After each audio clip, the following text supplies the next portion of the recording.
இப்போ நம்மளுக்கு வந்து இந்த ஜாயின்ஸ், அதாவது பிரிக் ஒர்க்கும் காலமுக்கும் வரக்கூடிய ஜாயின்ஸ்ல வந்து நிறைய ஸ்ட்ரக்சர்ல நிறைய பில்டிங்ல வந்து கிராக்ஸ் இருக்கும். காரணம் என்னன்னா, இந்த இடத்துல இந்த பிரிக் ஒர்க் பிரேக் ஆகி இந்த காலம் கூட நம்ம ஜாயின் பண்ணும்போது இந்த இடத்துல கண்டிப்பா நம்மளுக்கு ஃபியூச்சர்ல கிராக்ஸ் வர பெரிய வாய்ப்பு இருக்கு. ஸோ அதை நம்ம தவிர்க்கிறதுக்கு என்ன பண்றோம், பிளாஸ்டரிங் பண்ணப்போ நம்ம மெஸ் வச்சு பேசுறோம். அதனால அதுல உள்ள சில கிராக்ஸ் வந்து தவிர்க்கப்படும். ஆனாலும் நம்மளுக்கு வந்து மேஜரா பிக் ஒர்க் பண்ணும் போது நம்ம என்னென்ன பண்ணணுங்கிறத நோட் பண்ணிக்கணும். நம்ம இந்த மாதிரி கீழே இருந்து இந்த மாதிரி காலத்துல வந்து கண்டிப்பான முறையில் என்ன பண்ணிருக்கோம், சிப்பிங் பண்ணியிருக்கோம். ஸோ இதை நீங்க ஃபாலோ பண்றீங்க, சிப்பிங் பண்ணிருக்கீங்க. இது வந்து ஃபர்ஸ்ட் ரூல். காலத்தை சிப் பண்ணி தான் பிக் ஒர்க்கை வந்து இந்த காலம் கூட நம்ம ஜாயின் பண்ணணும்.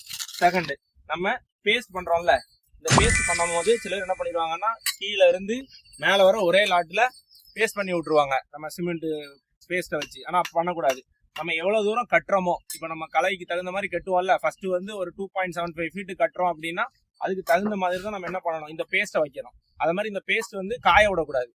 அப்பப்போ நம்ம வந்து அந்த பேஸ்ட்டை வந்து வச்சுக்கணும். ஸோ ஒரு 2 ஃபீட்டுக்கு பேஸ்ட் வச்சுக்கிடலாம். இது வந்து செகண்ட். தேர்டு, ரொம்ப இம்பார்ட்டண்டான ஒன்று என்னன்னா, இந்த காலமும் இந்த பிரிக் ஒர்க்கும் சேர்ந்த ஜாயிண்ட் அது என்னவளவு இருக்கணும்னா, இந்த கேப் வந்து இப்போ பார்த்தீங்கன்னா கிட்டத்தட்ட மோர் தென் 1/2 இன்ச் இருக்கு. இப்படி இருக்கக்கூடாது.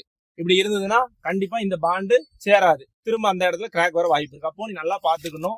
ஒரு கரண்டி உள்ள போய் உன்னால எவ்வளவு பிளாஸ்டரை உள்ள அமுக்க முடியுமோ இவ்வளவு கேப்ல தான் இந்த பிரிக்கை வந்து வைக்கணும். ஸோ இது அதிகமா இருக்கு, இப்படி நீ கம்மி பண்ணணும். இதுல நீ எவ்வளவு வைக்கிறியோ இந்த இதுதான் இதுக்கான அளவு. ஸோ இப்படி வச்சாதான் இந்த இடத்துல ரெண்டுமே ஜாயிண்ட் கிடைக்கும். நம்மளுக்குள்ள பிரிக் ஒர்க் பிளஸ் காலம்ல வரக்கூடிய பிரேக்கு நல்லா இருக்கும், அதுல கிராக்கும் வராது. ஓகேவா?